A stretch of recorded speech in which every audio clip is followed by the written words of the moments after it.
All rise, O congregation of cringe, for the Honorable Dorito Pope has assembled us all for an annual communion of Code Red and Cool Ranch. It's the Game Awards, my friends! And what it lacked in robots dressed as fucking face razors, it more than made up for in crawl clean out of your skin, all-encompassing awkwardness. When the pre-show...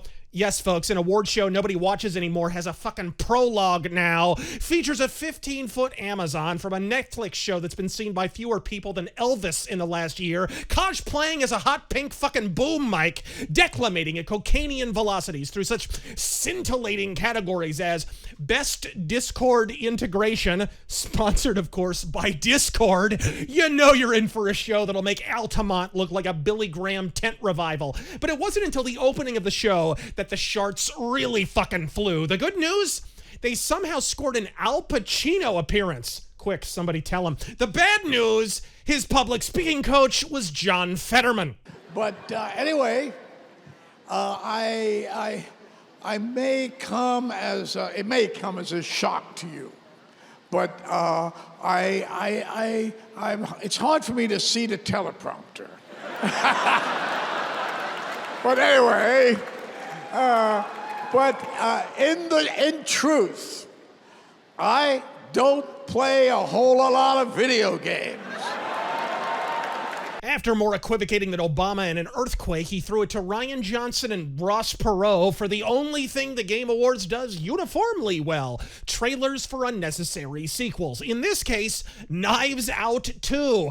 I don't know how he does it, folks. Once again, Ryan Johnson subverts expectations. For example, during this award show, I expected to remain conscious, but I woke the fuck up long enough to note that the latest Kirby game won Family Game of the Year, which was accepted, of course, by Doug Bowser, as evidently you have to work at Koji Pro or fucking FromSoft for Keeley to spring for your plane ticket to Toontown. Evidently, HAL 40-plus year history in the industry laboratories will have to watch remotely, while countrymen with 1/4 the experience and a fraction the fucking sales, might I add, have entire titty fucking segments devoted to their banal cinematic output. Video games. And speaking of East Asian banality, wheresoever treads Pope Emeritus Doritos the 15th, Cardinal Kojima can never be far the fuck behind. On this particular occasion, it was to shill the shit out of the trailer for Death Stranding 2. No, you are not hallucinating. That's an actual thing. The lowest selling title of Kojima's career is getting a sequel, proving in the process the first rule of Euclidean morbodynamics. If Morbius can get a sequel, fucking anything can.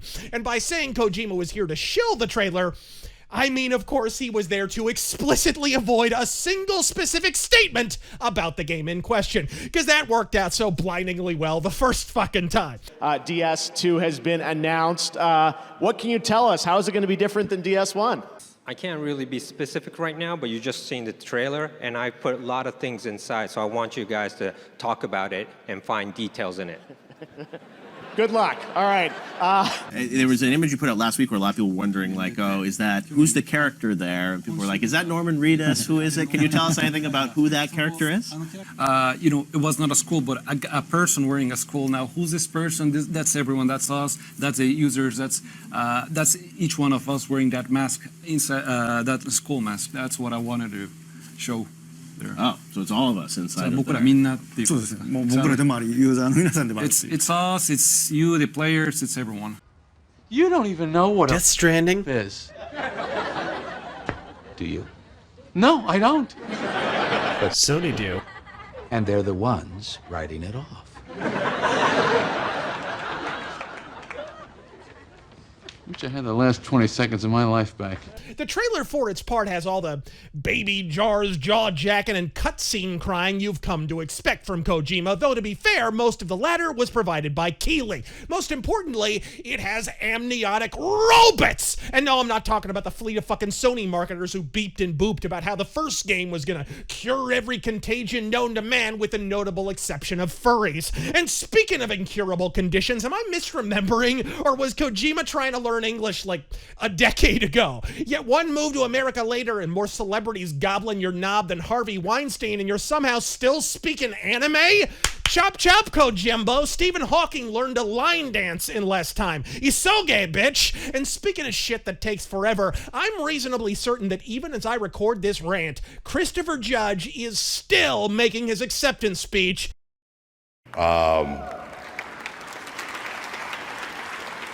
Who brought as much or more than I did every single day.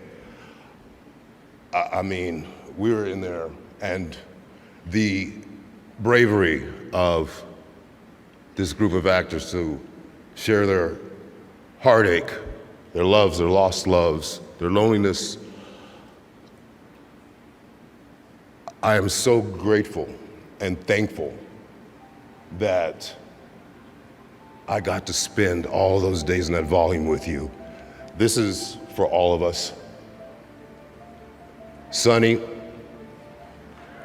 Ooh, is there anything worse than getting the music at the awards show? It's a single rung above the giant fucking Little Bo Peep cane that yoinks you off the fucking stage. And folks, they went to the wall for this guy. He was on Stargate, for Christ's sake. The good one, mind you. Not that corny shit with Aquaman. They allowed this dude to drone on for interminable motherfucking minutes. Al Pacino's bewilderment mounting by the moment as he wondered, all but aloud, how the flying fuck did I go from Scarface and Heat to watching Teal take 21 minutes to thank his fucking lighting stand-in. Motherfucker thanked me and I ain't even met him. Granted, anyone with a 4K TV could see the man's eyes were redder than a baboon's ass. And I'm sure he did far more puffing than passing in the celebration that preceded this appearance. Anyone who says a pothead's judgment and verbal skills are unaffected has clearly never been stuck behind one in a Taco Bell drive-thru. And hey, what does it convey about the senescent state of the modern gaming industry when your game of the year is so jaw-droppingly, eye-poppingly amazing,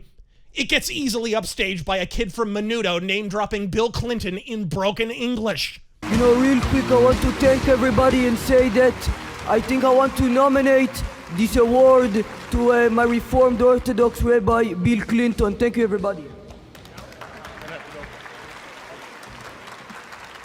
Now, don't you dare get me wrong here. That was high goddamn hilarious. I laughed so hard when I saw that, I ruptured my fucking bladder in a vain attempt to preclude pissing myself. And when I realized that would be the last thing viewers saw before the event went off the air, I pissed myself anyway. I could have belly laughed my way through a school shooting after that shit. But to be blunt, the Game Awards have stopped spawning memes and fucking become one. I mean, if I'd lined up a multi-million-dollar cast, assembled an entire in-studio orchestra, persuaded Pacino to reinstall his hair plugs for a public appearance, all for the entire event to be defined by a Franco-Belgian boy troll-facing the entire fucking auditorium and an acceptance speech so long it had a fucking intermission? Yeah, I'd hit that fucking drawing board again, Keeley. What's it been? 6+ years of this tiresome trite rigmarole? At some point, is the defining feature of the Game Awards going to reorient back to the goddamn games?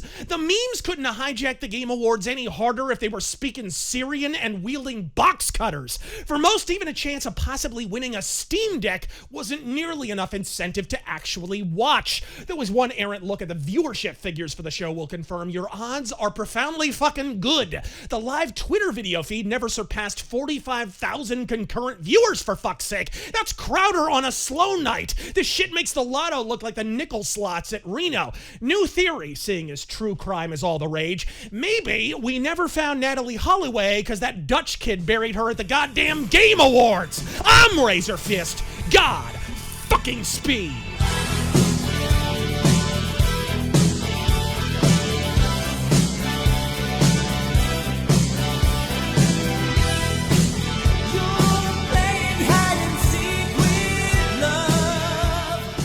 So I was going to start talking slowly, but I probably should start talking a little quicker after Chris's speech.